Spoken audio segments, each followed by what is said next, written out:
I never didn't believe in Bigfoot. I never believed in it. I didn't believe in it. I never gave it any thought.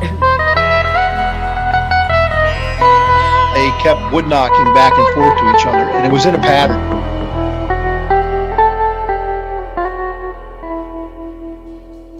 Barn owls don't typically throw rocks. I come across these tracks. Sasquatch is still not on my mind.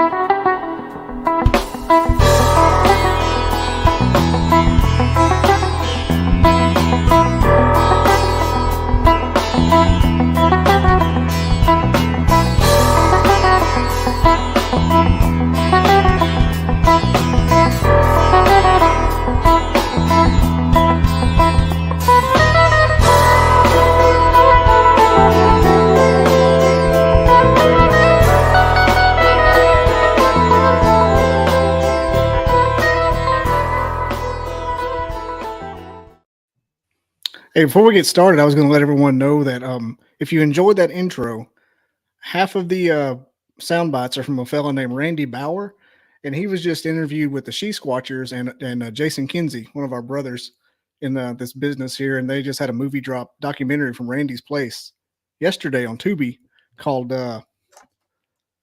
Searching for Sasquatch 10, The Minnesota Roars. And if you don't have anything to do, that is an amazing documentary. I didn't put it in the description, but it's called Searching for Sasquatch 10, The Minnesota Roars on Tubi, and it's amazing. I've had Randy on this show 2 or 3 times. He's coming back in a month, and this dude is the real deal. He's like Roger, but, he doesn't lie all the time.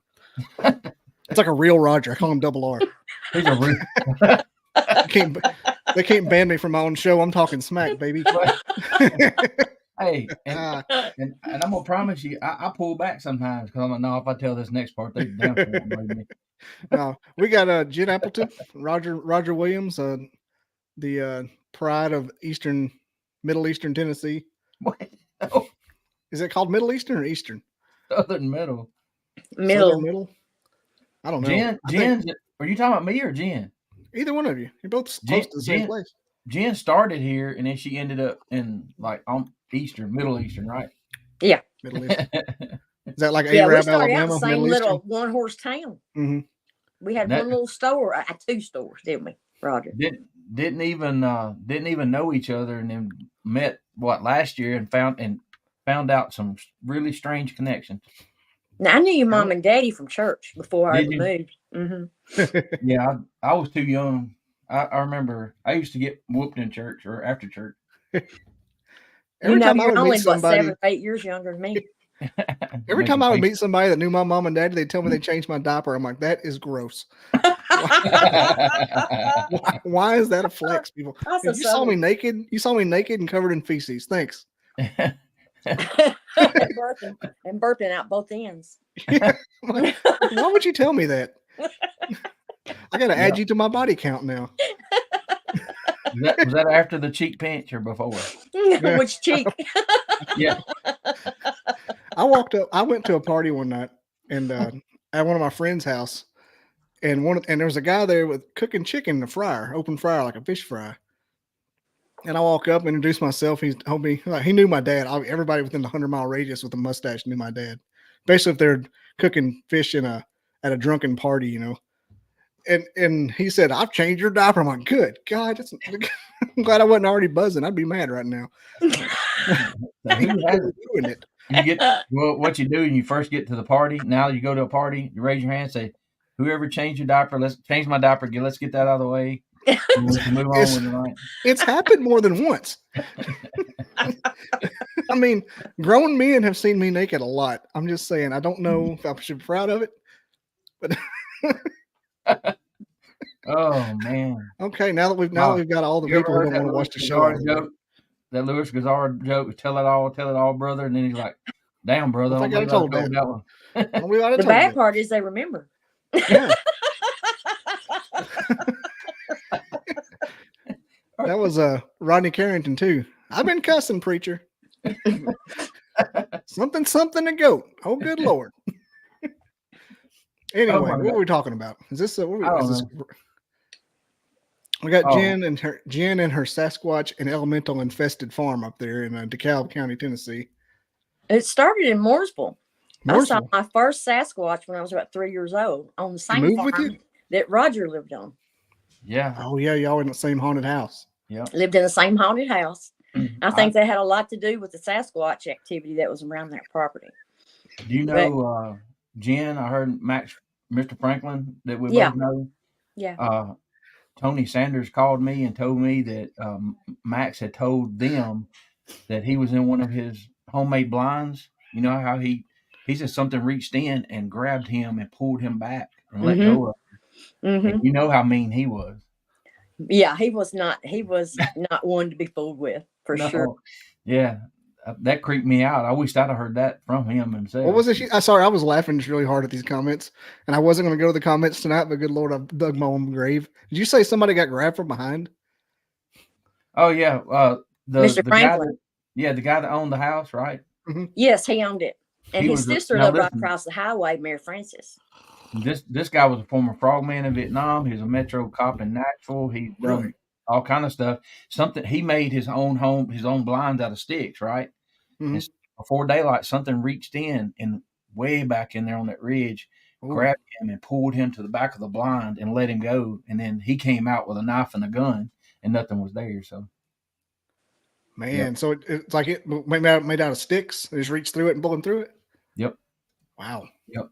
That shocked me. I wish. See, that's the thing, and that's what happens. We can't talk about this stuff because people laugh. There's probably a wealth of information now that are 6 feet under that we can't get and I heard the story, and Max would have told me the whole thing, but I didn't know. I didn't know to ask him, and I wasn't going to talk about it. So, that generation, like we're talking, like my papa and everything, they're born like everybody I knew grew up born in like the 40s and the 30s, and then like the zeros, whatever you call it, like the great grandparents. I think their vibration was lower. I think they were more susceptible to seeing stuff like that. Or higher. It was higher. Vibration was higher. Or higher. Yeah. Well, there was a lot less distraction back then. There wasn't the lights. There wasn't the engines from a lot of the vehicles. The fluoride. And they were out in the woods. They were out in the fields. They were outside. Right. So I moved into that house when I was born in 66, and we moved out in 76. Yeah, the year Elvis died. You moved in. Yeah. Yep, the year Elvis died. That's how we figured it out. Because I said, I remember we lived there. We moved in the year Elvis died. I was watching the Gong Show. Yeah. And it came across. Yep. Yeah. Big Gong Show. And then I saw another one at my grandmother's farm on Coyle Road, which is not far from that old house, walking right across her tobacco field. And it was a huge black one. And I was about maybe 5 at the time. And I kept screaming at my granny. I said, "There's a bear man. There's a bear man." And she come out. She said, "What are you talking about, baby?" And I pointed up toward her tobacco patch. And it was walking right across the fence that ran right in front of the tobacco patch. It was walking the full length. And it turned and looked at me when she opened the door, screen door, and it slammed. And she, of course, she picked me up and screamed. And locked me in the house with her and called Daddy. He said, come get Jen and bring your gun. There's a monster down here. This one, he had to have been, well, it was a 4-foot cattle panel, and he was double the height. So he was 8.5, 9 feet tall, jet black. Yeah. And I was very young when I saw him. But I've seen him all of my life. So, but to me, I just called him the Bear Man. That's what I'd always called him. And you go 2 hills over probably from that, and a guy we both knew that's in between us in age shot one that was about 4.5 foot. He thought it was a monkey, and it come to him, and he shot it with a 20 gauge slug, and it ran home. His daddy heard it screaming. He said, "What in the world is that?" I've told that story. It wasn't far, just a couple of ridges over. Right, absolutely. Yeah. God, so they were all over that area. Imagine just absorbing a 20 gauge slug. That's no. And did he find? Well, probably a hearsay story. Or did he find blood or anything when he said that? When that happened? He never went back up there. Just went back. He never went back. They lived there. They moved out of there and moved down the road. Was it Fitzpatrick Road, Jen? Yeah. Down there. They moved out of that house, and he never hunted there again. He never went back up there. And And I tell you somewhere else to watch too, Old Columbia Highway, right before it comes out and comes up there close to the electric company. Me and Edie Jones, she just got her driver's license. So she was 16. That would put me at 15. And we were going to school. And we rounded that last real sharp curve. There was a house on the hill. And on the other side of the road, there was a barn, but it was way down below the road. You probably know what I'm talking. It came out of that yard, 2 steps across the road, and over that fence and down toward that barn it went, just like that. She almost wrecked her VW Volkswagen trying to stop to keep from hitting it. It was a cinnamon brown color. A pretty good size. I'd say about 7 or 8 feet tall. It was right in front of the car it went. What year was that about approximately? Well, I was 15. I'd been a freshman in high school, so that was probably been about 80. Because I graduated in 84. Cinnamon brown. Cinnamon brown. That's imagine Bigfoot on VW Bug impact. Oh yeah, because the front of her car was just about level with its kneecaps. So, I mean, she literally turned the car sideways and spun it around to keep from hitting it. Man, and there's just no jumped right reinforcement out in front of us. There's no reinforcement in those things. There's the motors in the back. Right, it would have just been the trunk, so it just would have collapsed it. Jim, it was a big boy. I have a question, Jim. Why do you think there was so much activity and still some, now, but not as much as back then? But why do you think because we were so rural back then? Because it was so rural. Yeah, exactly. That's why I have so much activity here. This is a habituation site. They stay here year round because it's so rural. I'm 20 miles to the nearest town any way I go, whether it's Smithville or whether it's Carthage or Lebanon. I'm 20 miles from any town.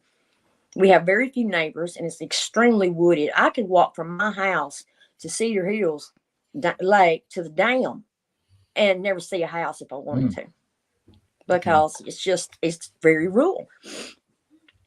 I've wondered why there's no there. If you say people buried their stories 6 feet under, because I grew up right across in kind of the same situation, and I grew up across the mountain from Paint Rock Valley. I don't know if you ever heard of that. That's like the entire northeast corner of Alabama. And I've wondered why there's not any stories come out of there, or if there were, and it's just local, like keep it secret.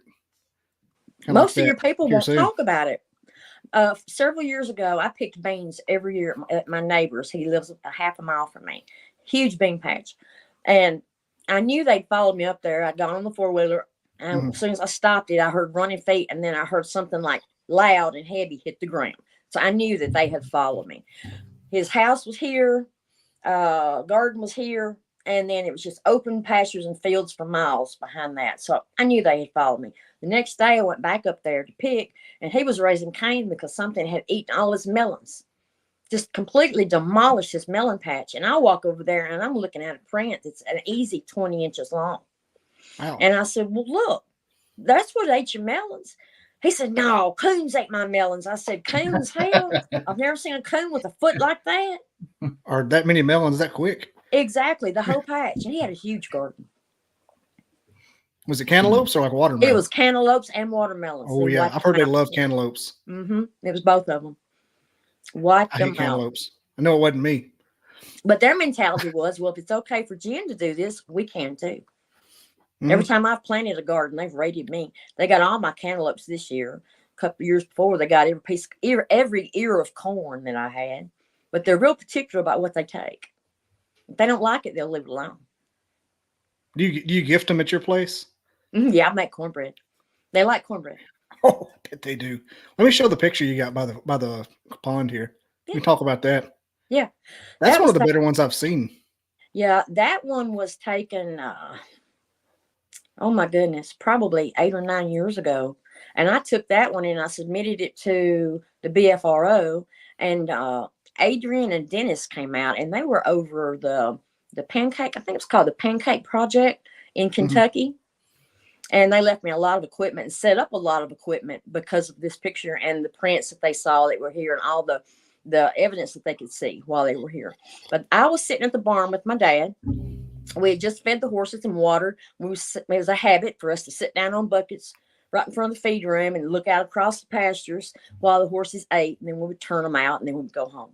Well, we just sat down. And by this point, I already knew that we had a lot of these beans here. So I always had a camera in my pocket. I had a little Canon camera, And right as I sat down, I looked across the creek and saw him come up out of the creek, come through those cattails and just freeze. And then I noticed the deer, and I saw it watching the deer, and I eased my camera up and I took that one shot.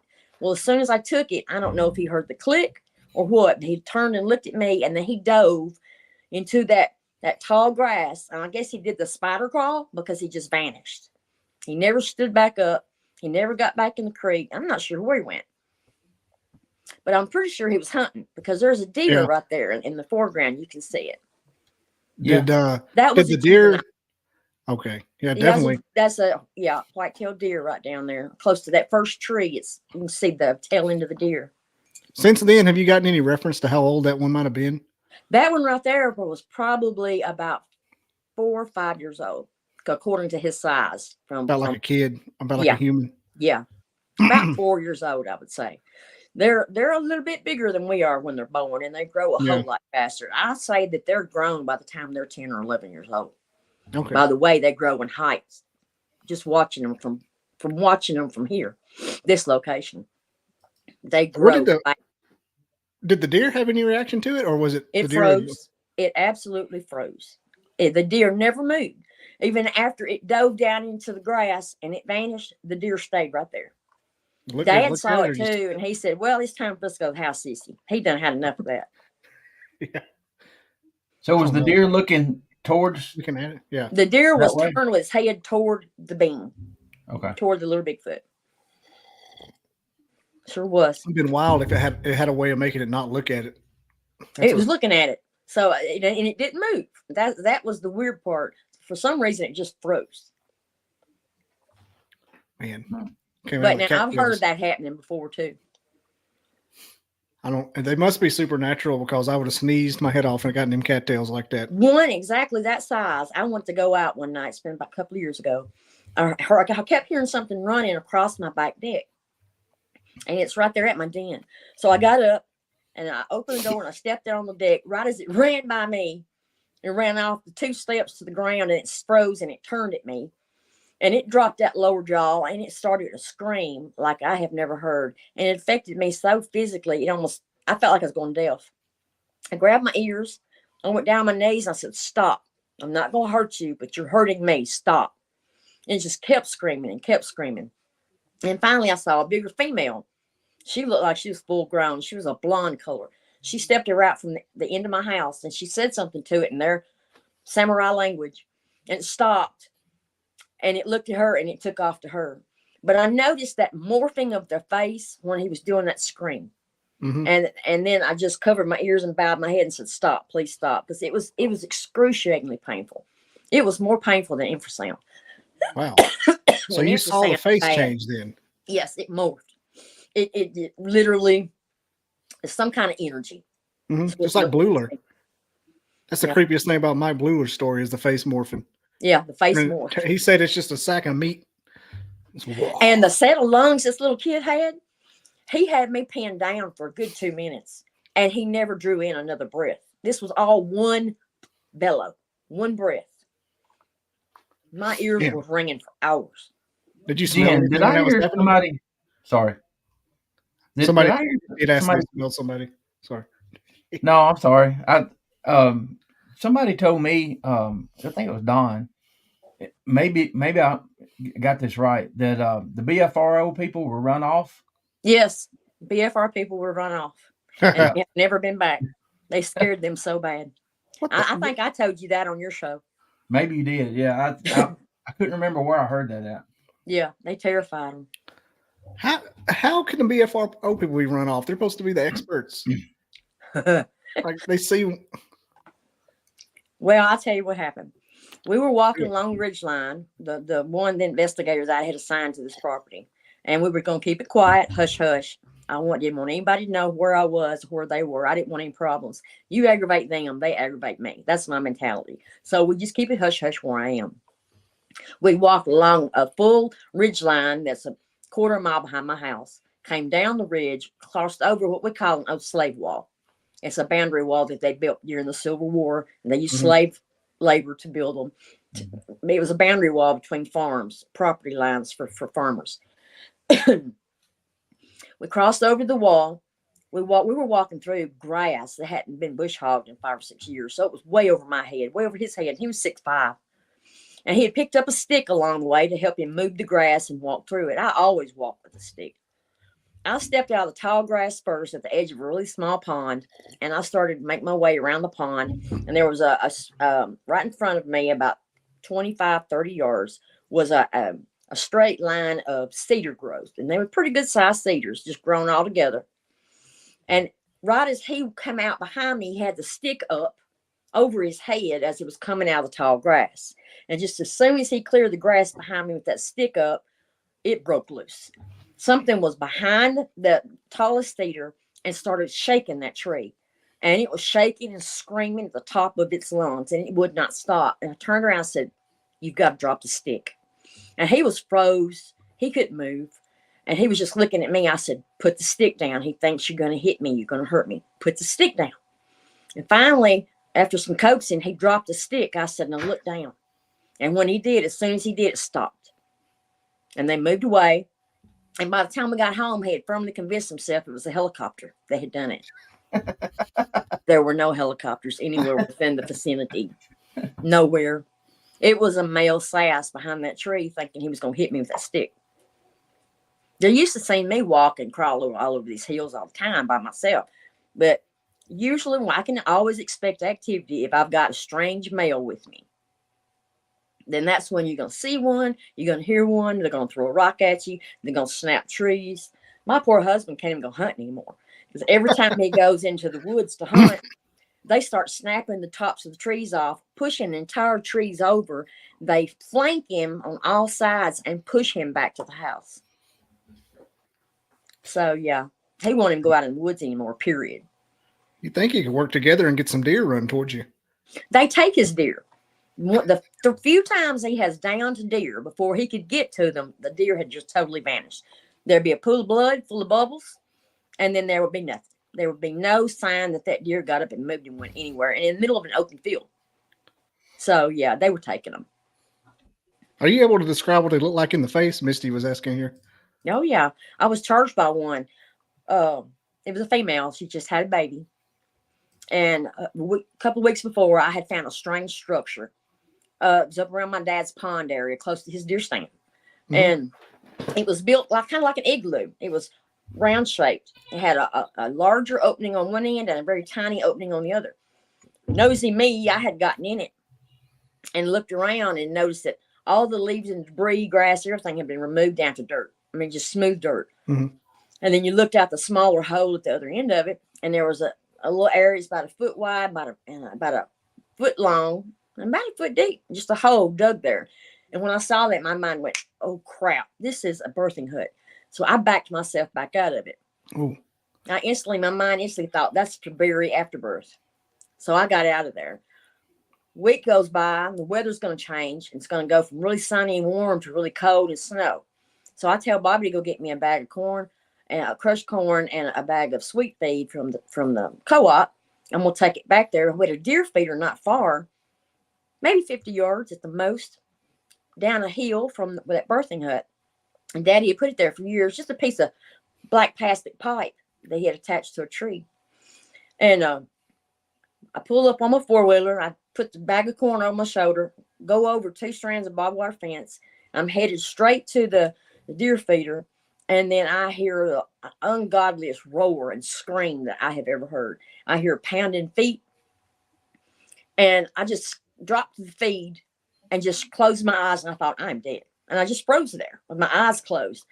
It continued on to me, coming from the backside of that birthing hut, pushing over trees, stomping, roaring. And I just knew I was dead. And then I felt a rush of wind. And then I opened my eyes and looked, and we were about 2 foot apart at the most. She had thrown herself to the ground on her butt and dug her hands and feet in the ground to keep from running over top of me once she recognized it was me standing there. And she was still a head taller than me. And I mean, literally, we're this far apart. I could smell her. I could see everything about her. I could see that she had just had a baby, where she dug her feet in and her knees had come up and spread, and you could see the blood.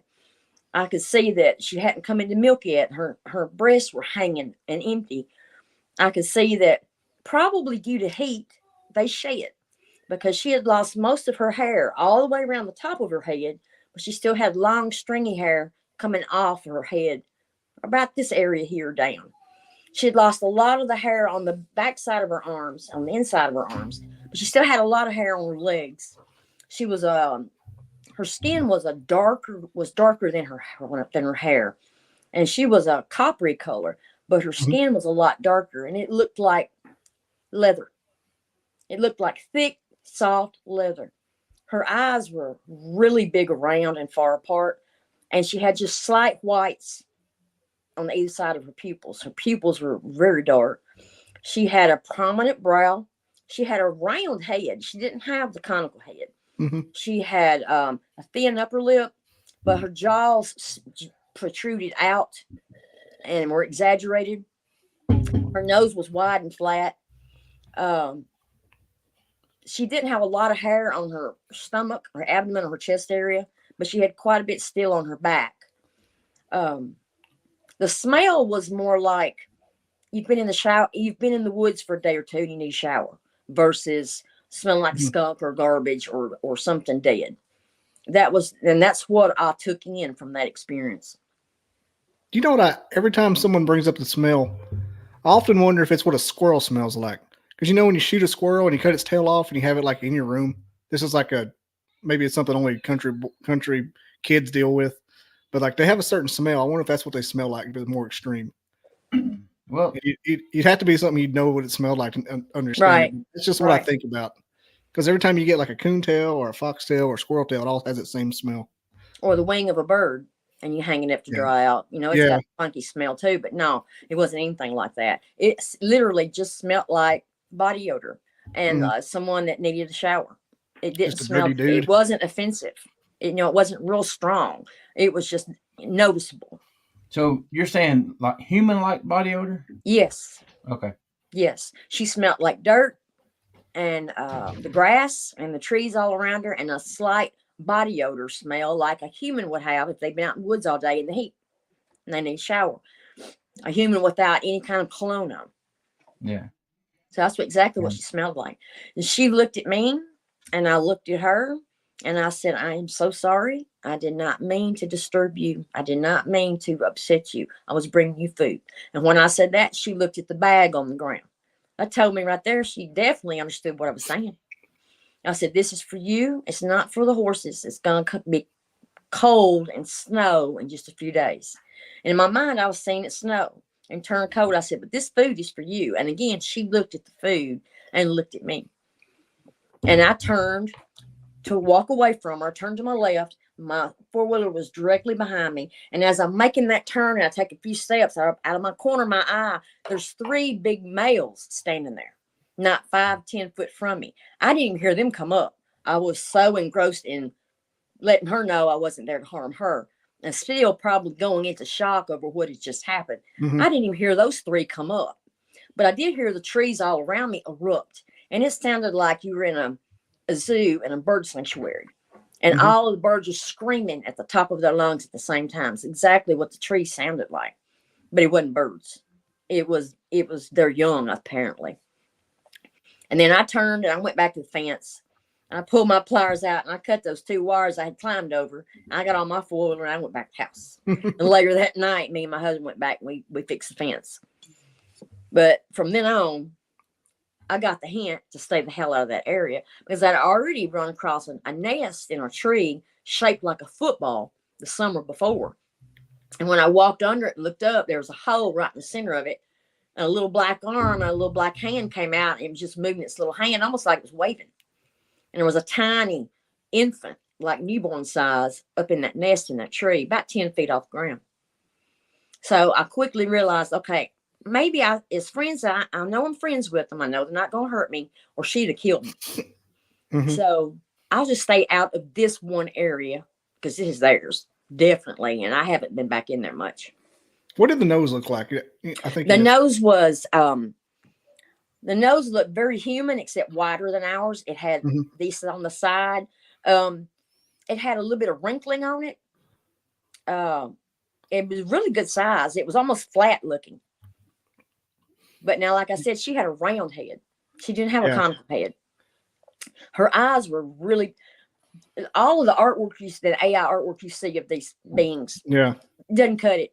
Their eyes are much, much, much larger. They're AI. The only thing AI does is make a big gorilla. Yeah, it's not a gorilla. That's the only thing it does. It just makes a tall gorilla. It's the only thing AI will do. Some of the things these things do, they're not gorillas, but some of the things I have seen them do are very ape-like, like using tools. I heard a noise one night and went into my sewing room and just peeped out the window.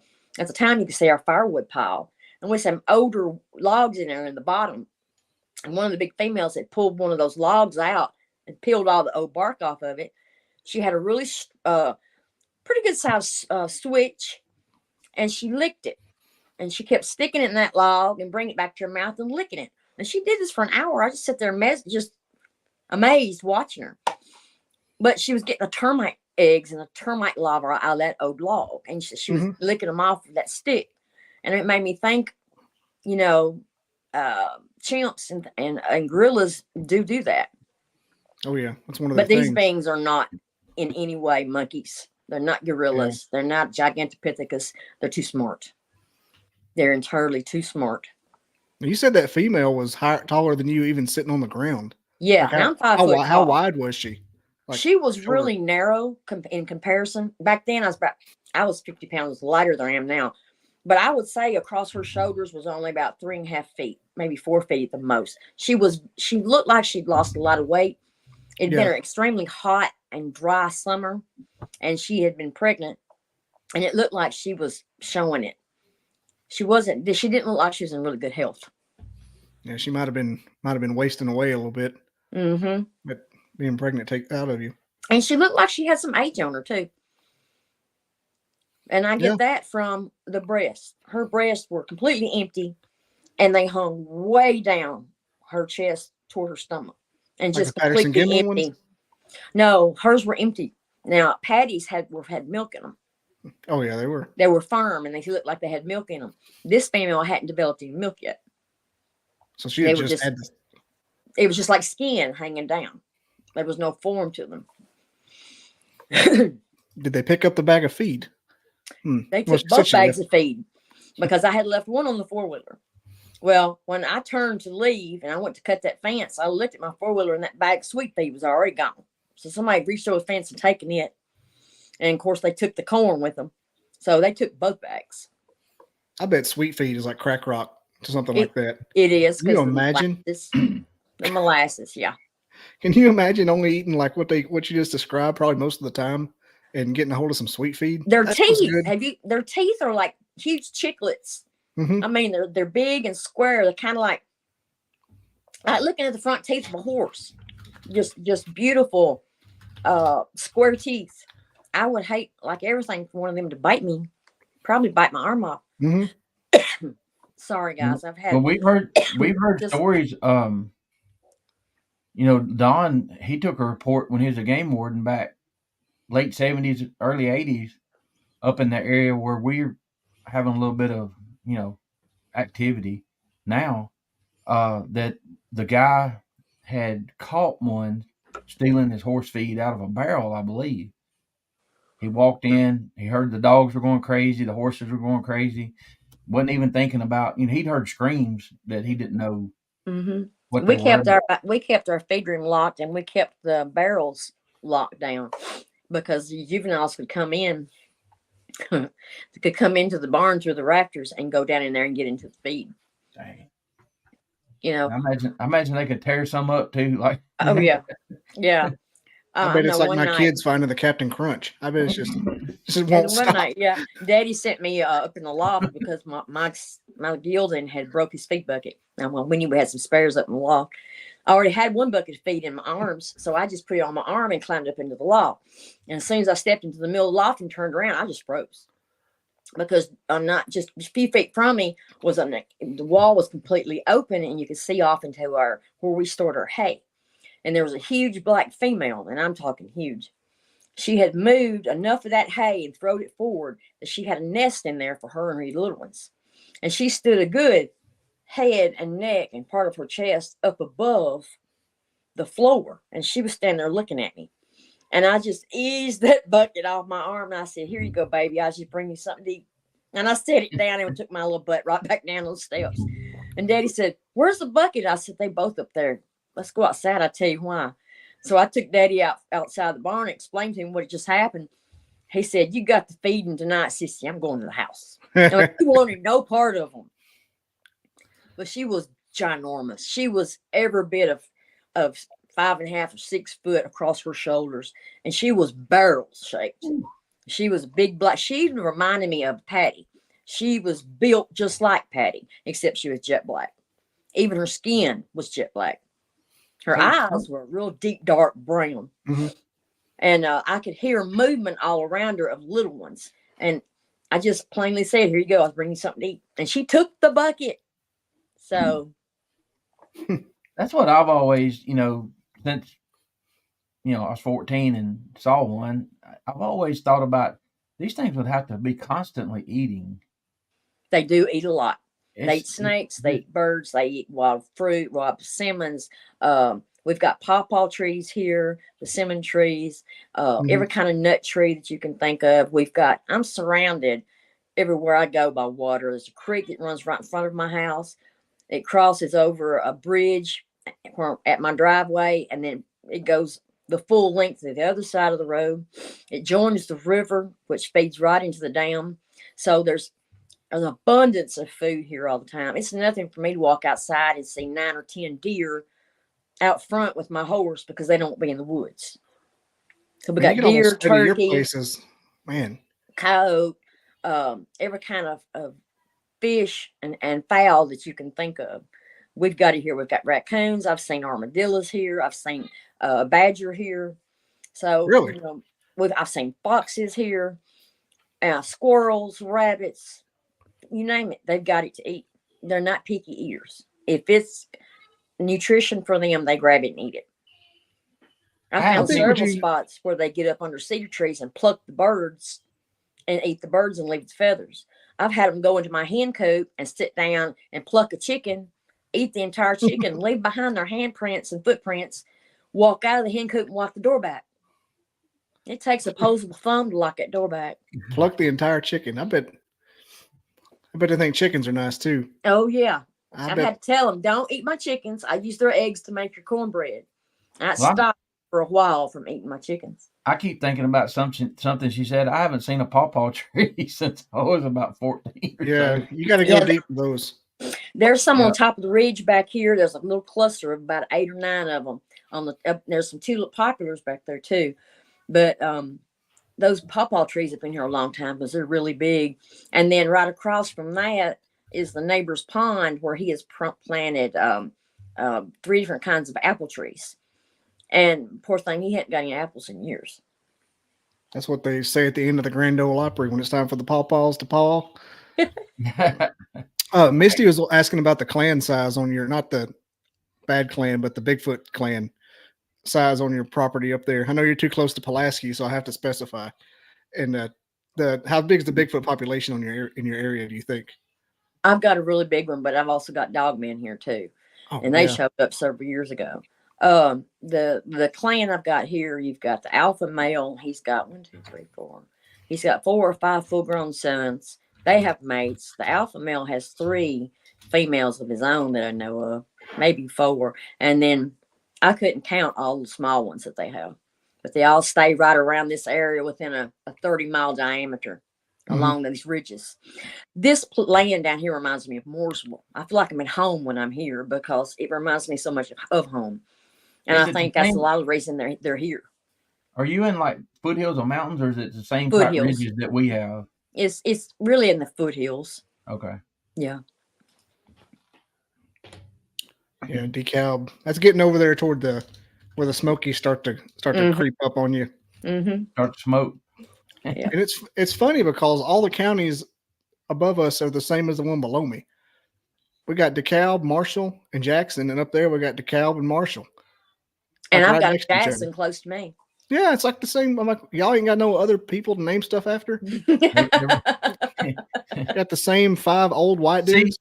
And people, when they would come in asking for directions at our store, and they would ask for Fayetteville, and I'm like, which one? Fayetteville, Which one? Tennessee, Fayetteville, Arkansas, Fayetteville, North Carolina.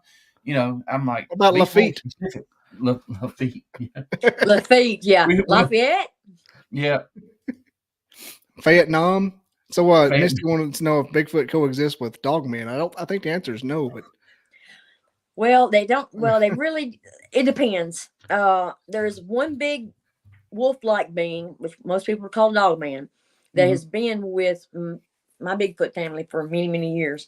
But there's also a clan of Dogmen that came in, and they're rough and tough. They're almost like rogues, and nothing can get along with them.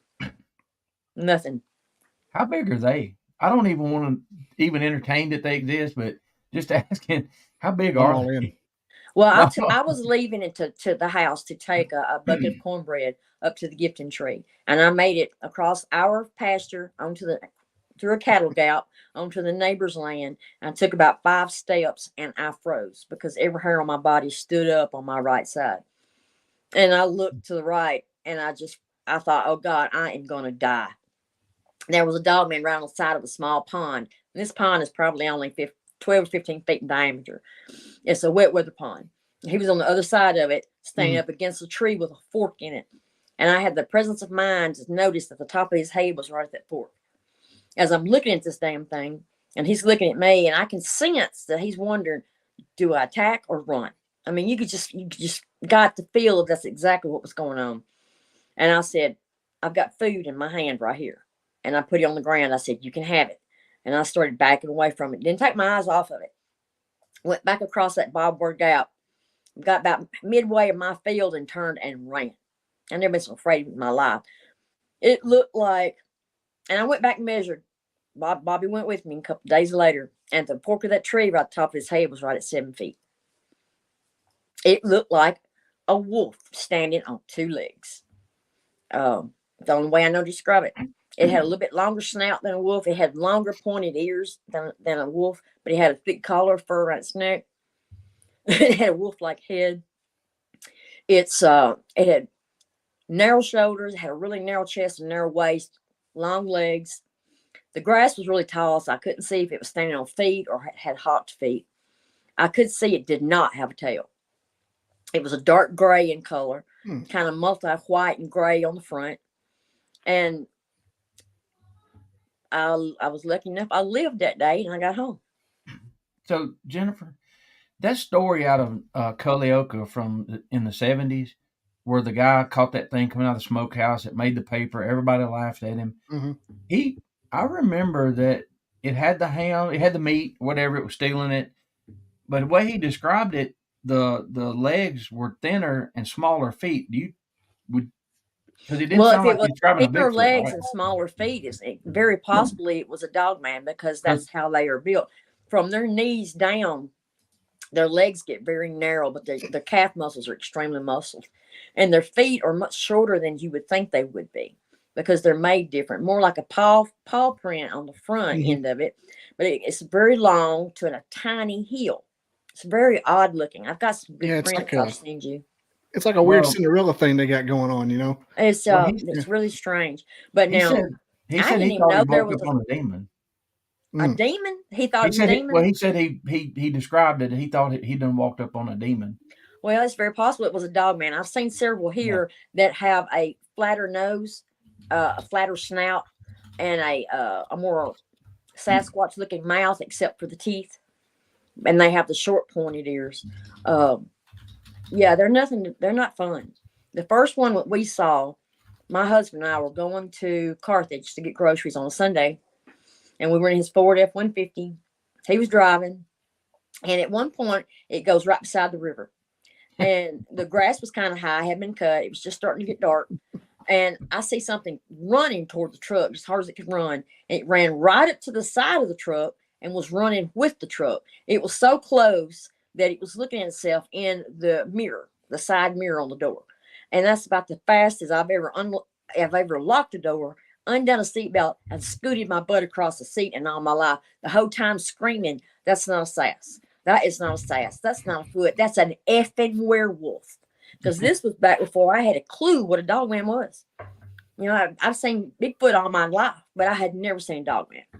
This thing kept stride with our truck for several miles, and then it veered off back toward the river. It just wanted to be seen. Mm-hmm. The weirdest part about this, and it really got my attention, watching that show with Randy, the one you told me about yesterday, Searching for Sasquatch 10, it wasn't running 1 2 1 2. It was hopping like an effing kangaroo the whole time. Both feet up. It was moving like a kangaroo. My husband saw it. I saw it. So it's like pouncing almost. It was a young one, though. You could tell by its size it was a young one. It was looking at itself in the mirror on the side door. It was a Ford F-150. So what, 5.5 feet tall? Close. 5 feet tall, something like that. Y'all know Mark Green from Alabama. He's been on my show, Mike show, everybody, and really good guy. He sent me some pictures, and that he had taken a video, and some people had spotted some things, and I'm looking through a couple of them, and I'm like, I don't see, Jen, you know, I'm not, I don't know. And I got to one, and I'm like, wait a minute. And you're talking about the flatter snout? Yeah. And the shape of the face and everything? Yeah. I mean, my skin started crawling. And then I saw them down there in Alabama at Greg's. They were showing on the phone. And his wife was pointing out some stuff. And I'm like, oh, my God. So then it was about 3 weeks later, I guess, Barton Nunley posted that drawing he did of the one that he drew. Right. And I snapshot it. I sent it to Mark. I said, does this look familiar? He said, oh, yeah. Or maybe I tagged him in it. I said, does this look familiar? It looked exactly like what was peeking out behind that corn. Mm-hmm. And you know me, I'm not good at spotting that stuff, but you could see details. You could see the angles and the shadows, and it looked solid, right? And it was peering right at Mark while he was videoing, and he never saw it. But a lot of times you don't see them. You walk right by them in the woods and never know they're there. See, and looking at Barton's drawing, that's his interpretation, right? So you don't know how close that is. I'd seen the drawing before, but I'd forgotten about it. But then seeing this picture and then putting them side by side, I was, oh my God. And I pray that they're not real. I don't, because even with the Bigfoot and stuff we've had happen, that's on another level of terrifying to me. So, Bub, I'm here to tell you they're real. I've never lied in my life. I ain't gonna start now. I promise you, they're real. Man. They are real. Y'all gonna have me. I'm gonna be in a basement somewhere, holed up, doing shows, and not ever getting back out. I don't think a basement's gonna stop them. I've seen it exist. I know what happens there. If they want in, they're gonna get in. You're not gonna stop them. Be like was it the Rainbow or Umbrella Corporation? Be a hive. Mm-hmm. But you're talking about no, you're talking about Resident Evil. I thought you were talking about the Umbrella Academy. Oh, yeah. I was trying to find Barton's stuff, but they're all down. But yeah, if you get Mark to send you those pictures, I don't know if I still have them. I might, and I'm sure he wouldn't care if I shared them with you, Bob. And then you can go look at Barton and Jennifer. I'll send them to you too. But I don't know if I don't have permission to put them out there. But right. He said he didn't care. He didn't care if people showed them as long as they gave him credit for them. But I don't ever show anyone else's stuff, but I have to my own, and you get in trouble doing that. But it was funny how, I got to see them on maybe her tablet or down there.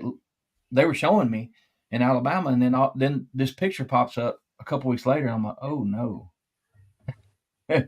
So anyway. I'll see if y'all make your own determination on that. Oh, cool. Hey, Jen, I know you know Daryl Denton. Obviously, we talked about that ad nauseum. Are you share the same opinion that there's two different breeds? Like there's the Sasquatch and there's the forest people, like Daryl thinks, or Daryl. Well, I think they're like us, and we are all different. I think they're the same way. Then I do think that there are ones that have been captured, and They've become monitored by you know who, changed and used as a weapon by you know who. You think the government knows them? Yes, the government's exactly who you know who is. Yeah, that's why I absolutely do. obviously, And then you've got obviously. the ones that just want to live in peace and be left alone. You've got the forest people, and you've got the Sasquatch, aka warriors, that they've tried to weaponize. You know, I have seen many black helicopters go over here. I've gotten video of several of them going over, you know, and then I'll hear them screaming and yelling and hear them running. They know to run from those things. That's crazy because you know if there's something like that out there, just like the alien thing, that the government knows, like they figured it out. Mm-hmm. Just like what's the end game with all? Did you watch that video I sent you of what was looking in my back door? Oh yeah, you sent me. Yeah, I watched all of them. You see what was looking in my back door? It wasn't a Sasquatch home. Oh yeah, it was. There's a lot going on there. Did you send those to Don and then he sent them to me maybe? Yeah. Mm-hmm. And I was telling him, I told him, I don't know how long ago it was, but he said, you remember, he said, you've come a long way. He said, you remember you didn't know Jennifer and I was showing you pictures and I was like, get them away from me. I don't want to see that. He said, now you're talking about it. I'm like, huh? Living on that little house that you and I shared when we were kids. I saw my first UFO, saw my first Bigfoot, saw my first elementals, and they hang around with the foots as if they're connected. Each one of them has one like a pet. You care if I show that? Their consciousness. You care if I show that, Jen? No, go ahead. Video? No. Make it sure. That was an old dormitory house, 3 stories. Mm-hmm. It was creepy. I never went upstairs. My bedroom was forbidden to go upstairs. Here we go.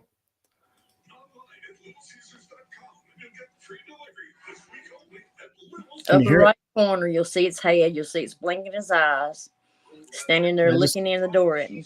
I just watched it again. The house just got really cold. Say upper right. Upper right hand. It's you'll see its eyes are right beside that light. Yeah.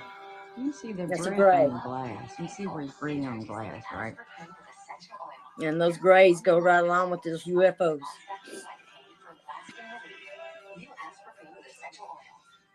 That's freaking wild. And I'm standing there saying, Bobby, do you see this? Do you see this? He's sitting there asleep with his eyes open, I guess. Come on, Bobby, wake up. There's one you had where something was breathing on the glass and it was fogging up, right? It's the other, the tail end of this one. Right?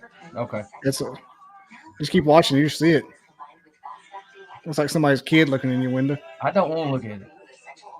Yeah, but that kid is over 7 feet tall. I was gonna say, that's what a kid looks like when they do that. they always try to breathe in. Yeah, that's freaking wild. I watched it the other day. I didn't know what I was looking at, but since you said it, I'm like, I'll pull that back up. That's a gray, and they UFOs and Bigfoot, and I think Dogman too, all go hand in hand. The elementals too. It's all connected. Now I'll just be the guy watching this over and over while you talk. You talked earlier about the nest and the birthing hut. Where do you think they go, like the paranormal wise? I know we talked earlier. You're into that.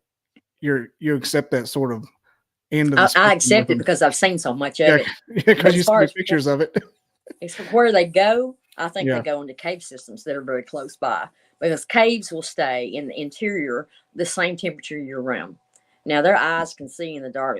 There's nothing they can't see. So I would surmise that they're staying in the caves when it's really too hot outside or when it's too cold outside.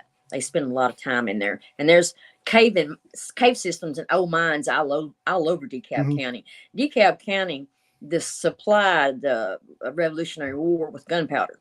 So there's lots and lots of places for them to go. As far as the woo goes, I've got a video of a portal and something black jumping out of it.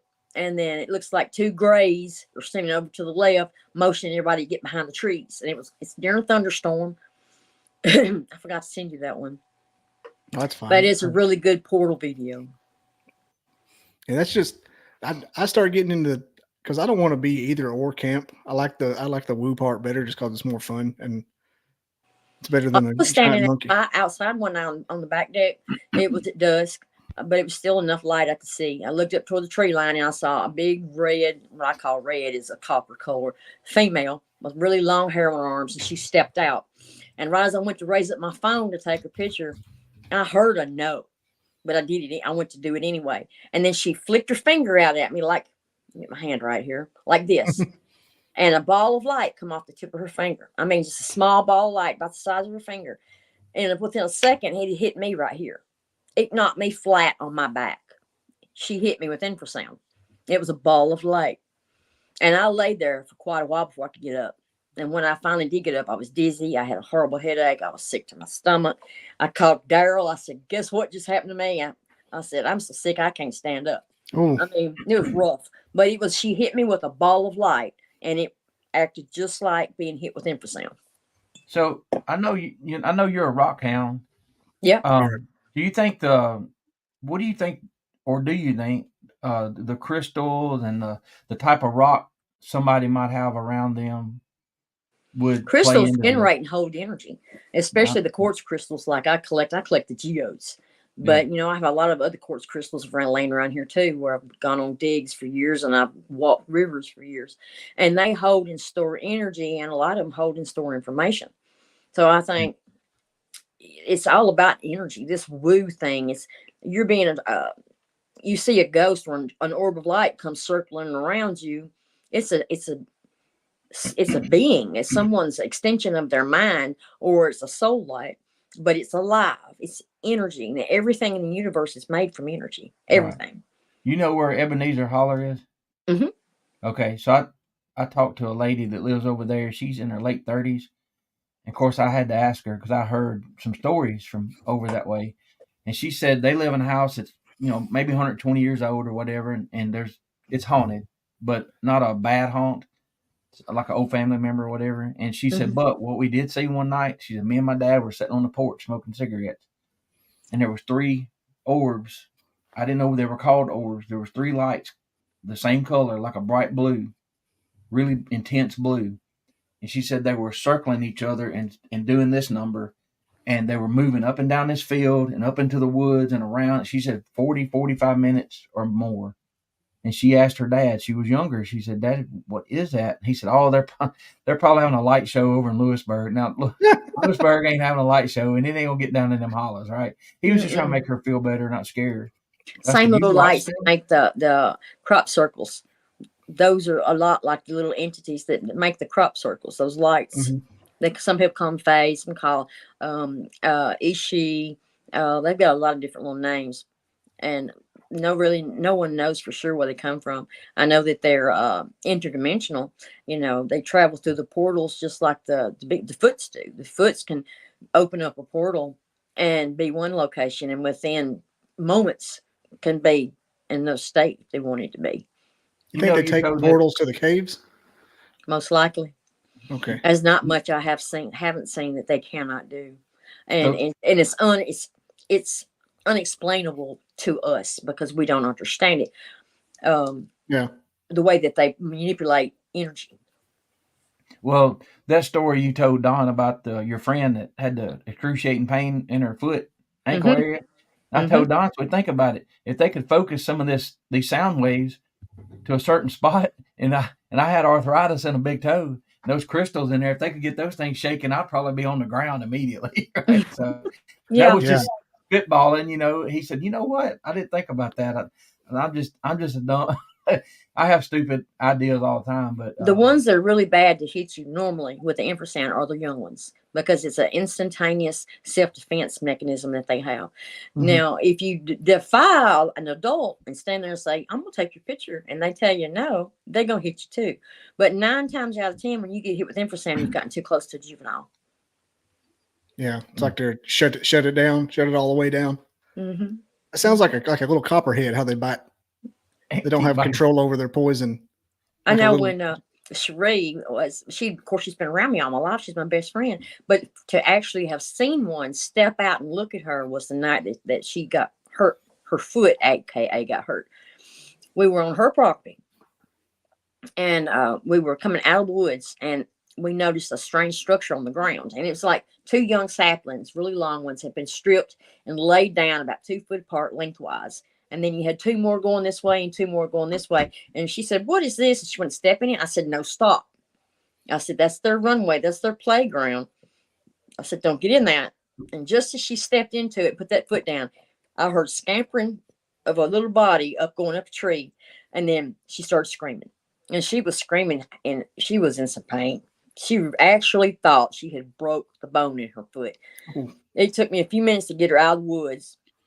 And right as we got out of the woods into an open clearing, I heard movement, and I turned Cherie slightly to the left, facing the saplings, and then a taller male walked out, one I call Coco. I've seen him ever since he was little bitty. He's about 9 feet or a little over 9 feet tall now. He stepped out from the saplings, stepped out into the open. He was maybe 10 feet from us, most. And he stood there, and he looked at me, and he looked at her. And he looked at me, and then he looked at her, and he looked at me again. I said, "She's okay. She's not hurt. She's fine." And then he looked at her again. And by this time, I'm laughing because you could literally pick her jaw up off the ground. She was in shock. She had already dropped her flashlight. So. She was in total, absolute shock. All she could say is, "Oh, my God, are you seeing this?" I said, "Of course I'm seeing this. That's Coco." And apparently they had followed me from my home to hers. I'd gone up there for a week to visit with her right after her husband passed. Apparently they followed. But I recognized him instantly because I'd seen him ever since he was just tiny, little bitty thing. But yeah, that's when her mind went, "Oh my God, they're real." And I'm standing there going, "No shit, Sherlock. I've been telling you this all my life." The paradigm shift. Right. I've never had it, but I'm ready for it. I don't know if I really am, but it's kind of like taking a test. You don't know how prepared you are for it till it happens. It's funny how everybody's different too with their experiences, because we've talked about how you perceive things. Just like Mac, when he shot that one, to this day, he told us that, he told you that. He's one of those people, he wouldn't tell you something to make him be able to ridicule him at all, Mr. Macho Man. And to this day, he'll probably say, "No, it was just a monkey, 4.5 foot tall monkey." And you're like, and he gave a good description of it. He said he said he was worried about it because the way it was moving, he thought he didn't want it to wind him. He was up in a tree right beside on a brace post there, sitting in a tree, and he was about 12, 13. Mm-hmm. And but he did know that the wind was blowing at his back towards the woods, and it was about to cross that. He said as soon as it hit it raised its nose up, and its nostrils flared. It sniffed a couple times, and he said it turned, and he said it's the meanest look. He said, "I thought it was gonna kill me." 4.5 foot tall monkey. He said it had hair that was clumped and greasy a little bit. Mm-hmm. And when it started coming to him, it was moving back and forth and focused in on him. He said he shot it right in the chest, jumped down, said it grabbed its chest, was screaming and rolling. And he said, as big as guy as he was throwing a shell in that single shot and shooting over his back. And at the time, that's all he had to associate it with was a monkey. Because you think about when we were kids, when we were that age, nobody talked about Bigfoot. And if you saw something, you were told to be quiet, or you were going to get a beating. And you just don't talk about it. Mountain people, country folk, we were just told you don't talk about it. Out of sight, out of mind. Exactly. Don't bring it up. Don't. Well, it's just like your hole out in Oklahoma. He says he's Cherokee. He said, "I'm not even going to say the name of it because I don't want to call it in." Mm-hmm. And so they don't talk about it either. Really, they'll hint at it, but anyway, they respect it enough not to call it to them and cause any interference. I mean, let's see if I can get this up here. This is a juvenile print. Let's see if I can get it up here. And it's 11 inches long, and that's a baby. Is that this one? Yep. Mm-hmm. And that's a baby. And it was right outside my back door. He'd come down. I had left the empty bucket that I always put their cornbread in. And I had left it on the back porch, hanging on a hook. And I guess it came down to see if there was anything in that bucket. And it stepped right in thick clay mud. Left a beautiful impression. So that's a perfect but one. That's just a child. And look how big that is. It's a lot bigger than my foot, and I'm a grown woman.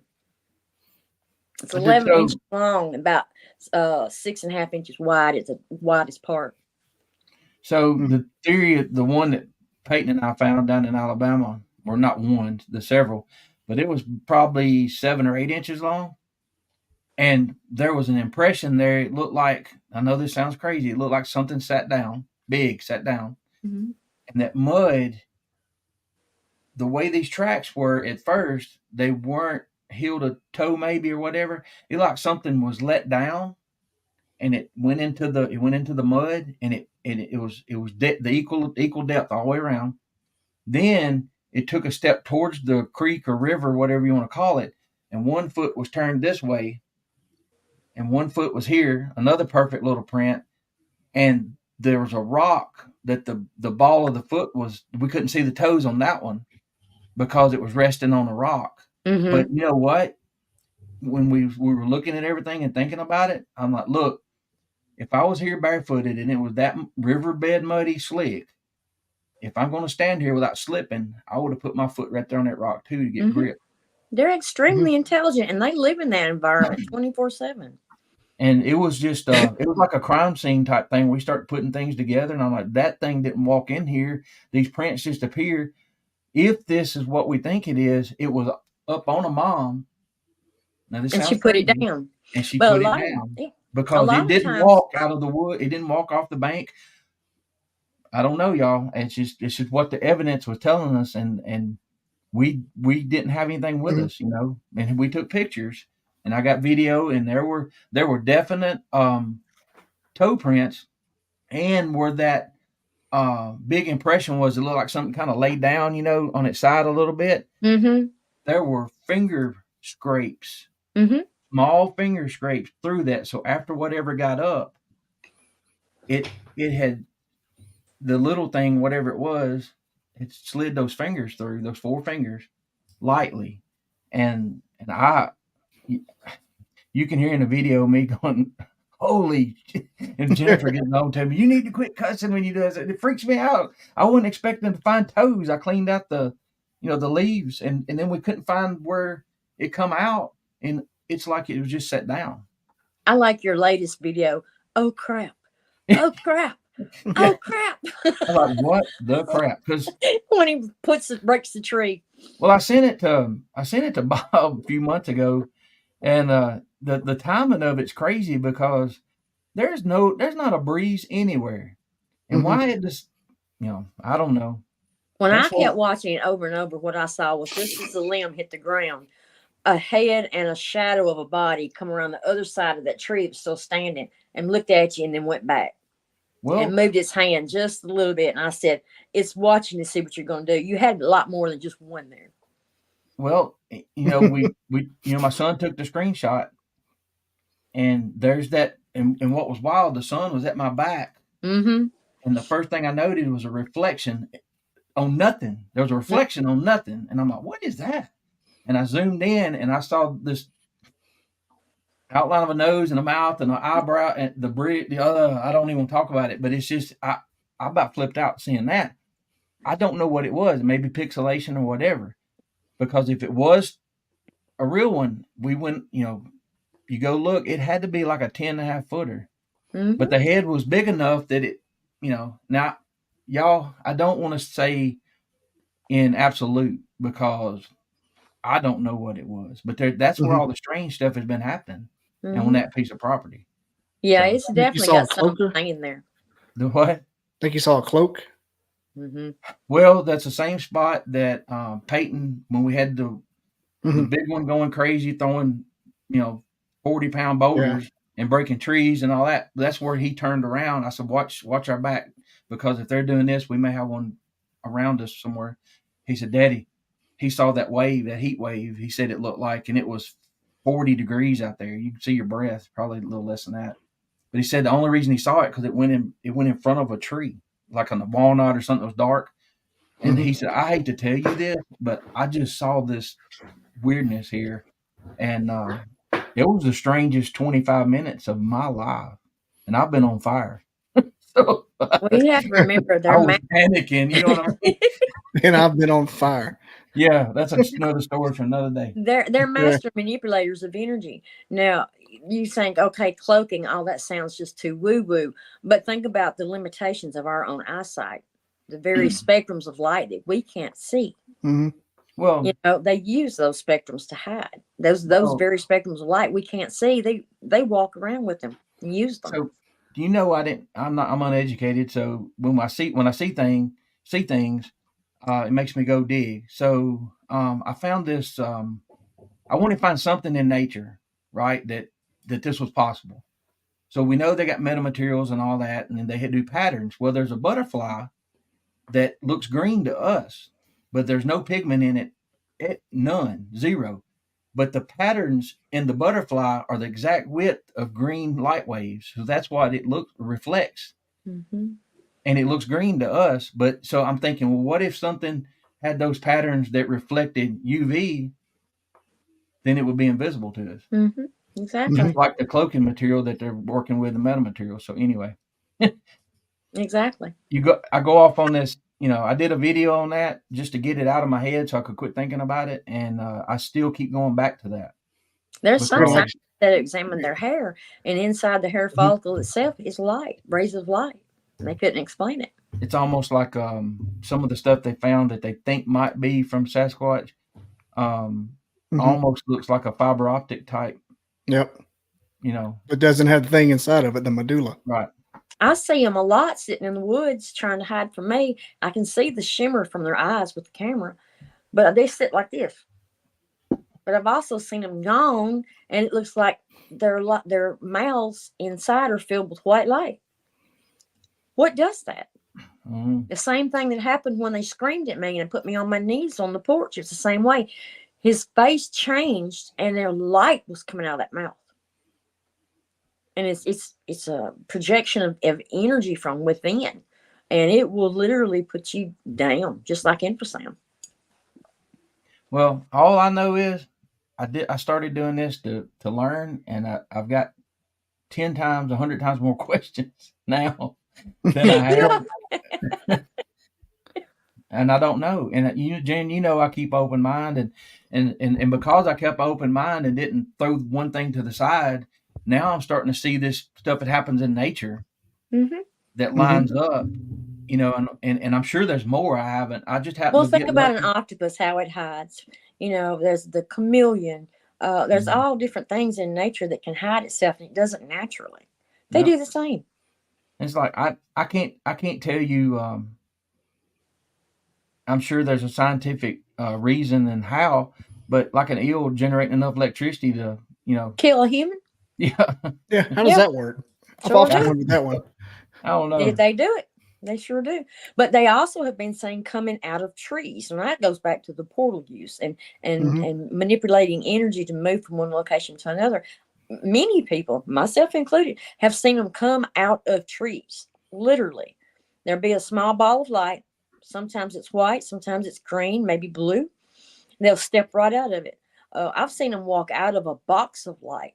It was a yellowish gold color, looked just like a tall rectangle, like a door. And I saw a female walk right That's what out Randy of that thing, said. carrying an orb. And she sat down, and I'm looking at her like, what is that in her hand? So I'm thinking to myself, and in my mind I heard, that's my baby. It's a big white orb of light. I sent you the pictures to show you. Mm-hmm. So what I've been thinking, since Jen has her experiences and a lot of other people have the same type, I haven't. Very similar. My experiences, and everybody has a little different, or then you find similarities. Maybe there's several different types of these. Maybe there is just a group that's the missing link, pure, whatever, monkey, whatever, primate.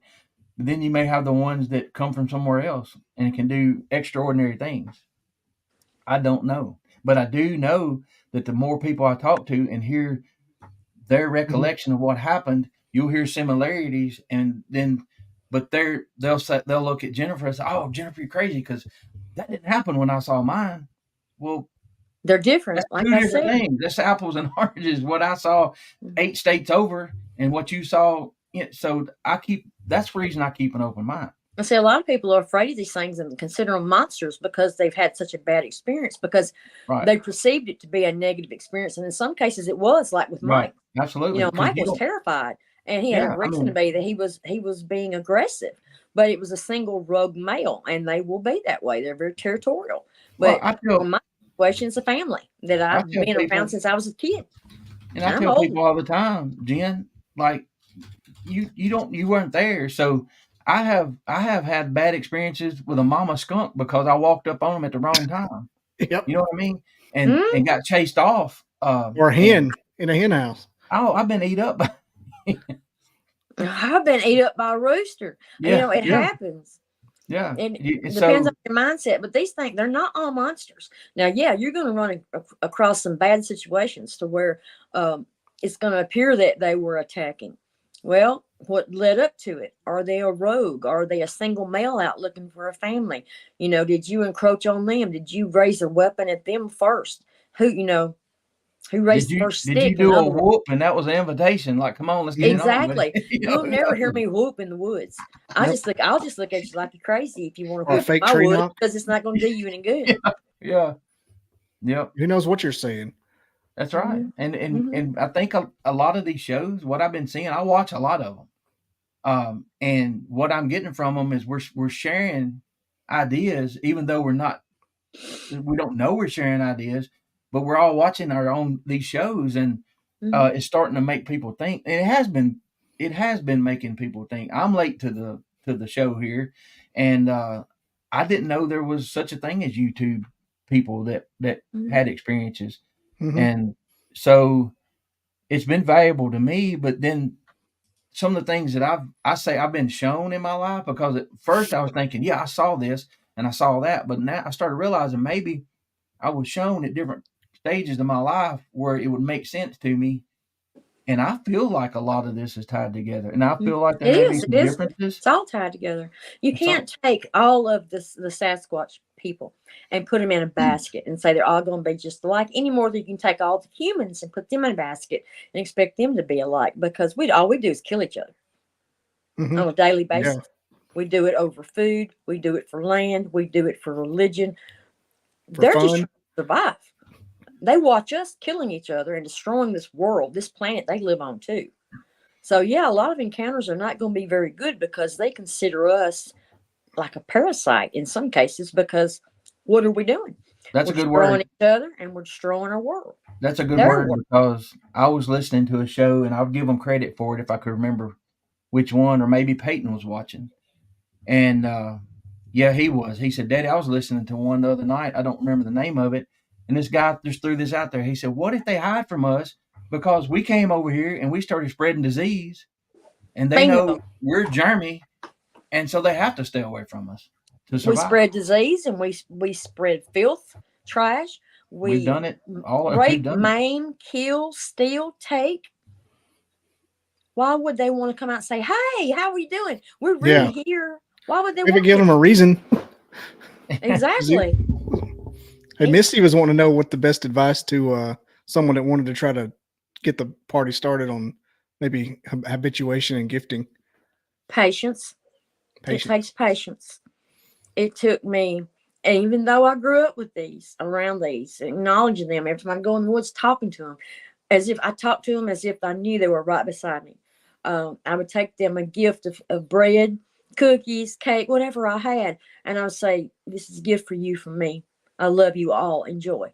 And it took patience and kindness and just in repetition.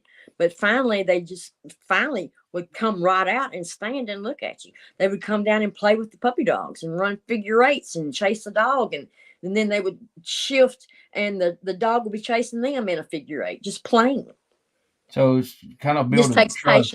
Building trust. Yes, building trust and patience. And believe me, it takes time, because they're very standoffish for a reason. They see us as very destructive. Oh, yeah. Any meditation you have to do beforehand, or you just kind of talk to them out loud as you're going? I just talk to them out loud. The whole time I'm out in the woods, whether I'm that's what Randy does plants, too. Flowers, mushrooms, rocks, it doesn't matter. I'm talking to the wind all around me as if I have someone there with me.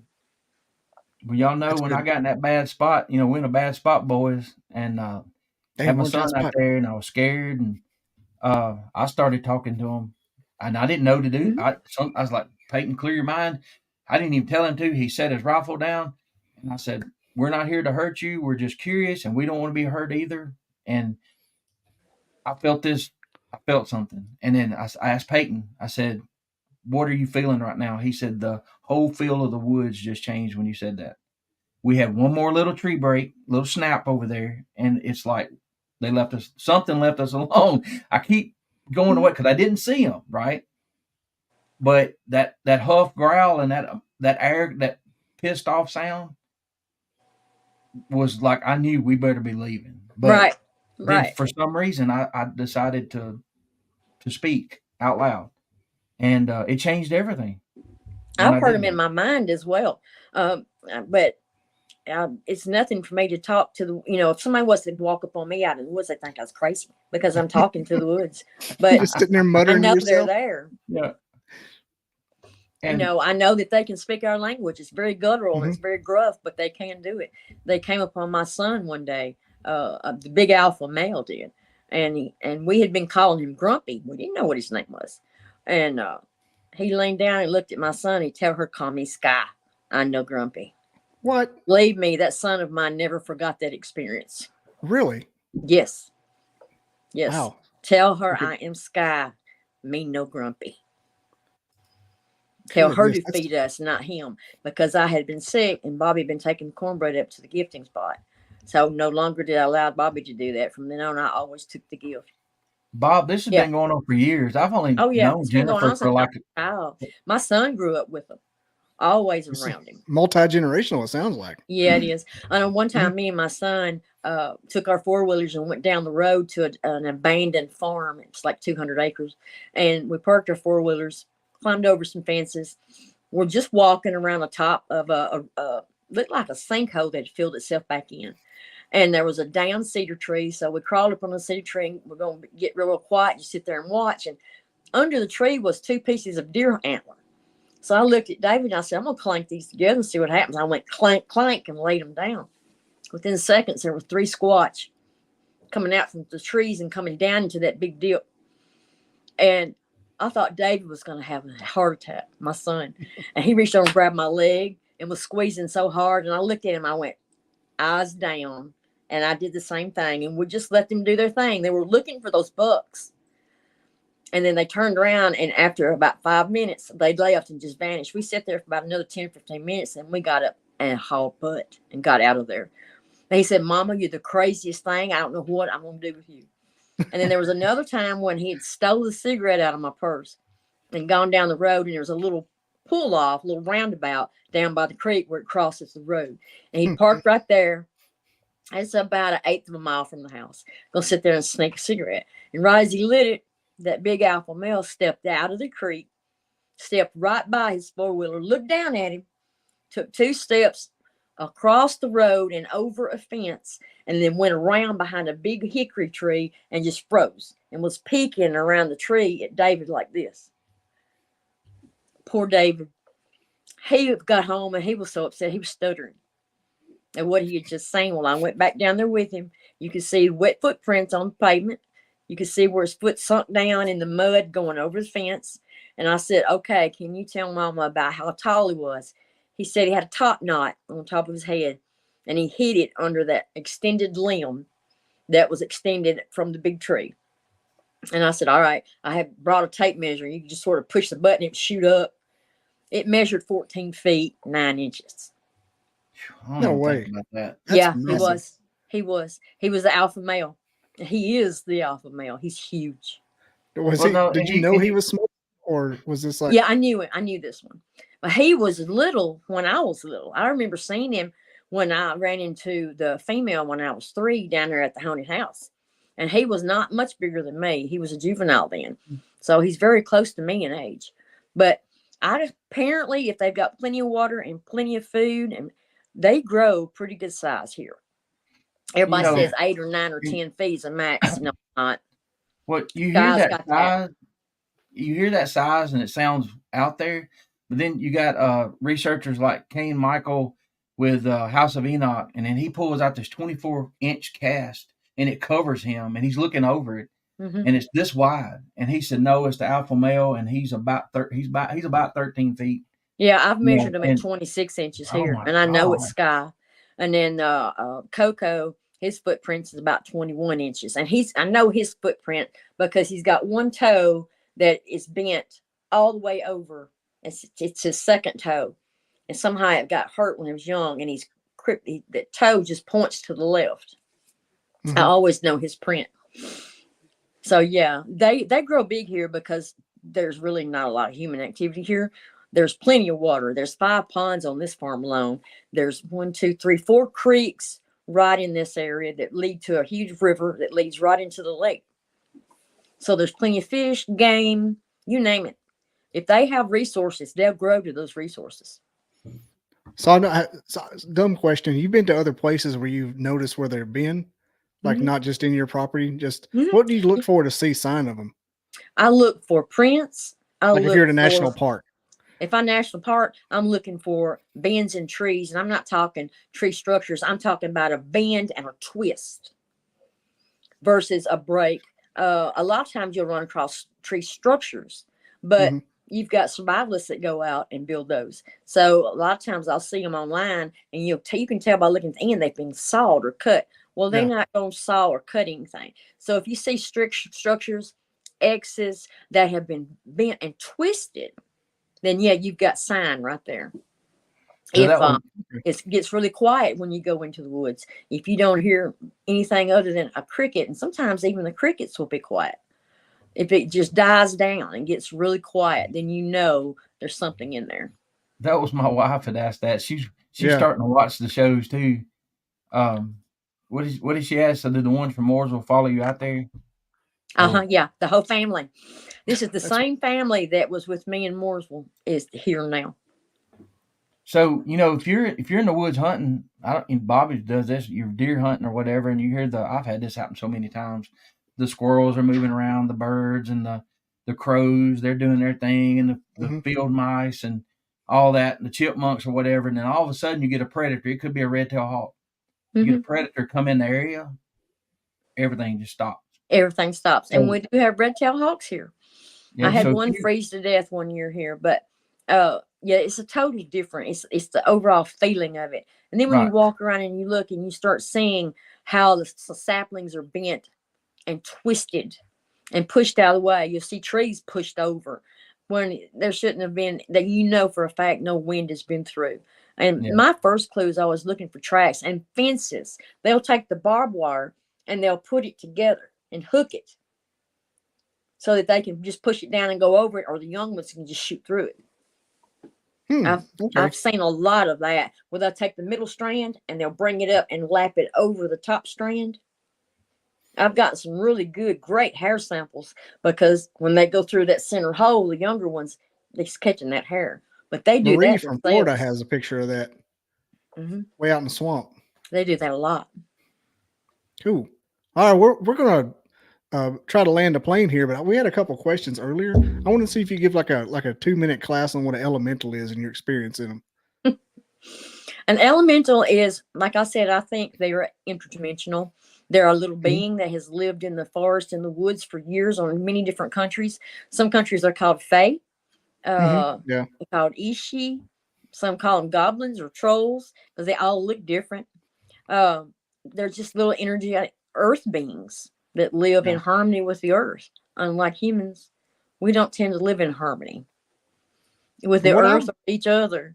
Yeah. What I've heard, the elementals are different. You can have some that can be very aggravating. Make you think of a little demon the way that they behave, because if you trespass on their territory or hurt them in some way, they'll come at you and haunt you. It's almost like a haunting. They can be a mess. But as far as the ones that hang around with the sass, it's like they use them as an extension of their consciousness. They will become just purely energy and come into your home and listen to what you're saying, watch what you're doing, and report back. It's just an extension of themselves. They're fully conscious little beings. And I think I sent you a picture of one. You did. You sent a couple little ones. Yeah.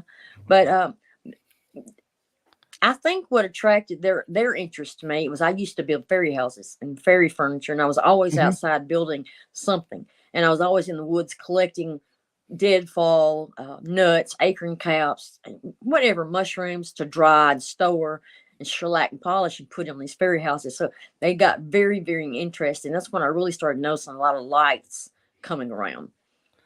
And then the lights would transform into little bodies. Oh, yeah. I started paying attention and taking pictures of them, taking short videos of them.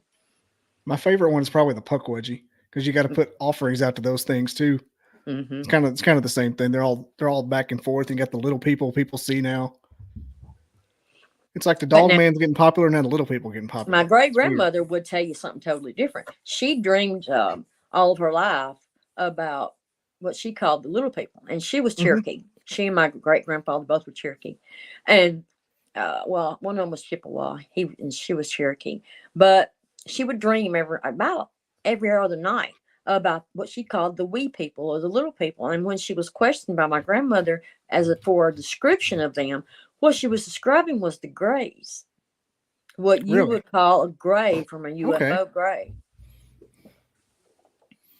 which I find interesting, very strange. She would dream about them? She would dream about them. They would come to her in her dreams and they would talk to her. But now I have seen some elementals that look like tiny little grays, but I mean, they're only a foot tall and very skinny, but they're just an energetic little being that lives in harmony with the earth. And who knows what? I think eventually technology will catch up, and that's when the world will have to end. But who knows what's really out there? Just probably flooded just all around us in different dimensions and whatnot. Exactly. Yeah. It's probably what karma and bad luck it's already caught up because everybody's getting so much photographic evidence of everything that's going on. It's when the powers that be decide to let it be known. That's the key. Yeah, I don't know why they're choosing to keep everything secret. I think the one of the worst thing to happen to this whole community we're, forcing ourselves into here is everybody having a phone, and they think that's the be all end all, that it doesn't exist. Everybody's got a phone. Well, that's if everybody had a Patterson-Gimlin camera, it'd be different. Yeah, our pictures on our phones don't come out that great, but at least we try. Yeah, I mean, iPhones are not made for what, like the ones you see and the ones Robin's seeing, they're like the same. Like, I know what you're sending me. Others, well, that's just a blob scar. Well, you're not getting anything clearer than that. It's not going to happen. It's not how it works. This is true. Because you'll get banned for like a day. And then when you get a really good photograph or a really good video, when you try to send it to your friends, then YouTube or Facebook decides to be the gods of all gods and alter your pixels and your pictures and your videos. When they get them, they don't have squat. I've got many that I have shared, and Daryl has come down to visit, and I say, this is what I've shown you, and this. Well, I can see it now, plain as day. It gets altered. That's wild. When it gets sent in email or messenger or put on Facebook, they alter it so that you cannot see it clearly. See, it's weird you say that, because I went to a research outing with people who do the research as well. And they had pictures. They had good pictures for what you would call good, like actual faces with the chiclets.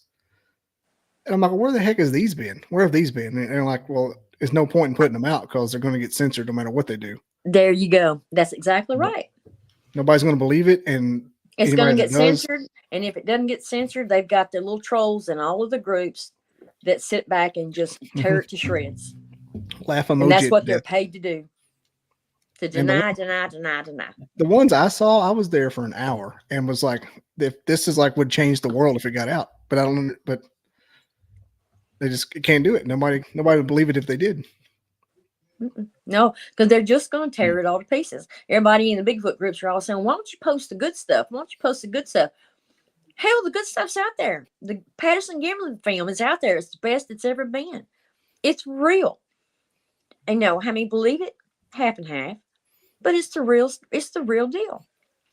I've considered buying some of those cameras and like opening like a shop for people like you. Setting them and fixing them up and redoing them and rebuilding them.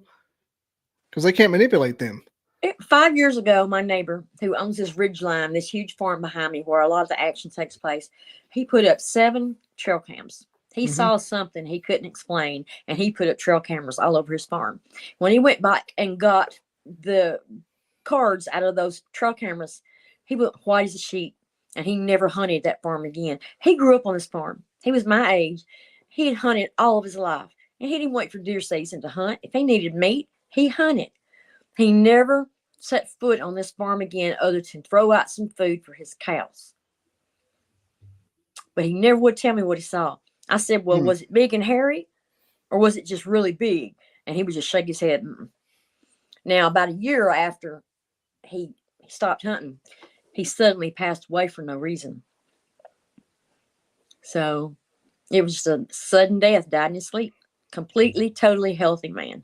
Never been sick a day in his life. That kind of makes you wonder, like, it seems like he would have mentioned a Bigfoot.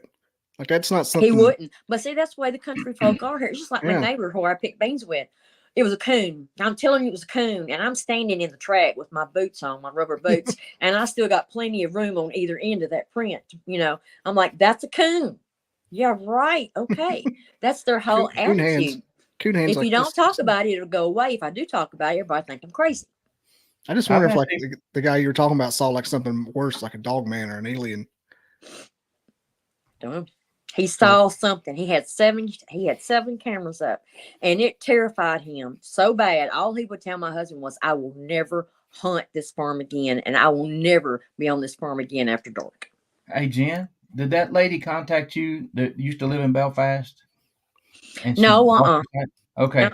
So I gave her your information, but when they were young and lived in Belfast, Tennessee here, her dad, she said, was one of those tough guys, you know, and he saw something. There was tracks, you know, big tracks. And the neighbor kids was talking about the hairy man that lived out in the woods, and they heard the screams and all that. But they said he went out to feed one morning and came back, and he was white as a ghost. He just laid his head on the table, and his mom got breakfast ready, and he sat there and drinking his coffee, white as a ghost, and never would tell them what he saw. But he told them, do not go down to the fence. You stay in the front yard. And she said, but I think I know what he saw. Because I know my grandmother saw one, but the day she died, she called it a monster. To her, it was just a monster. They did not want anyone to think they were crazy. They would not talk about it.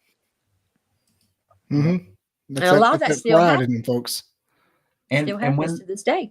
And when it comes out, however it comes out, whoever lets it be known that these things are real, eventually, I don't know when it's going to happen, but I've said it on other shows. There will be a flood of pictures and video come out that people are holding tight.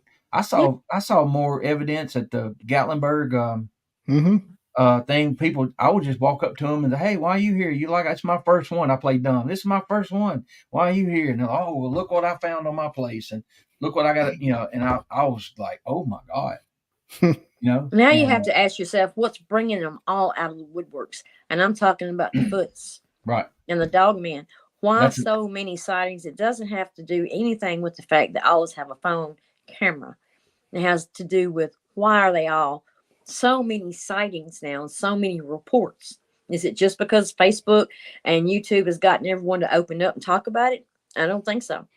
Well, you know, why are the bells so thin that everyone now is seeing them everywhere? Seeing them in urban settings, city settings, country settings. You see them all over the world. And our mutual friend Don said something the other day. I was talking to him on the phone. He said, maybe we need to be, instead of trying to figure out what they are, trying to figure out what we can learn from them. Mm-hmm, exactly. So I don't know. That's another conversation. Exactly. Oh, yeah. It's just like mine have told me the very same thing that the one that Daryl Denton talked to, told him. When you ask them where they come from, they point up. Oh, yeah. I've heard that from several people. They point up. Scary. All right. This has been a lot of fun. I'm gonna have to wave the checkered flag before I go into like extra innings and stay up till like midnight. But we've got to, because this is freaking amazing. We got doing that again. Nope, I can't tonight. Woo. I appreciate you being on, Jen. This is not the last you'll hear. Very, very much. Not the last you'll hear from me. I needed it. This and Roger is. I'm gonna start paying him money. Roger's one of my good buddies. I'm thrilled to be on here with him. Well, she hadn't been on your show yet. Now it's the first time. Yeah. Oh, Jen, I told him 6 months Robin ago. Robin has. Well, this is when we scheduled it. This is what the last time. He asked me, I think 2 months ago. I think it was around. Around November. He asked me. And time he just gets had away. to fit me in. Time gets away. It's crazy. Yeah. 6 months goes by quick in this podcast world. It's stupid. And I'm not very tech savvy, so he sent me this email for confirmation.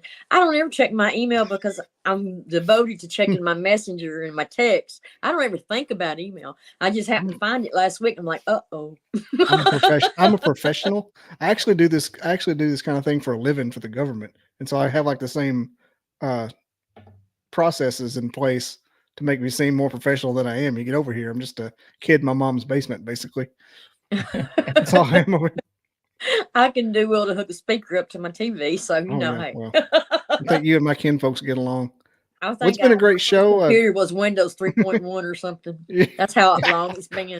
Oh, I'm not kidding. It was a Packard Bell Windows 3.1, my first computer. So we're talking about a long time ago, and I still haven't learned a thing. I think mine was 5.1. The iPotato.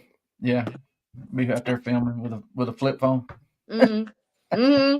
I never learned how to text until I got a iPhone. I love the text. There's no way I was going to do it with that keypad. No. The T9. Yeah. All right. 10 cents a text. 10 cents a word. Everybody out there in the internet land, be sure and share this and let people know they've had a good episode. And it will be on iTunes and Spotify and all that fun stuff. What's it, Sunday? This is a Wednesday. On Wednesday morning at midnight. This will be on iTunes. So subscribe for that. This is Sunday. Mm-hmm. Yeah, it'll be Wednesday morning. It'll be on iTunes. Wednesday morning? Good deal. Yep. I release on Sunday mornings at midnight and Wednesday mornings at midnight. You got to teach me how to do that. There's nothing to listen to driving to church. Nothing. And so I release something for people to listen to. Nothing. You ever try to listen to radio? You ever try to find something on radio going to church? You can't. Yeah, Paul Harvey. You remember Paul Harvey? Yeah, good day. I loved Paul Now he's Harvey. dead. They killed Paul Harvey. I loved it. All right, folks, we're going to wrap it up. And thanks, Jen, for being on. Thanks, Roger. This won't be the last time this crew is assembled. And peace out, everyone. See ya. See ya. I never didn't believe in Bigfoot. I never believed in it. I didn't believe in it. I never gave it any thought. They kept wood knocking back and forth to each other, and it was in a pattern.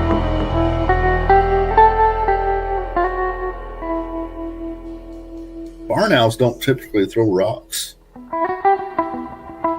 I come across these tracks. Sasquatch is still not on my mind.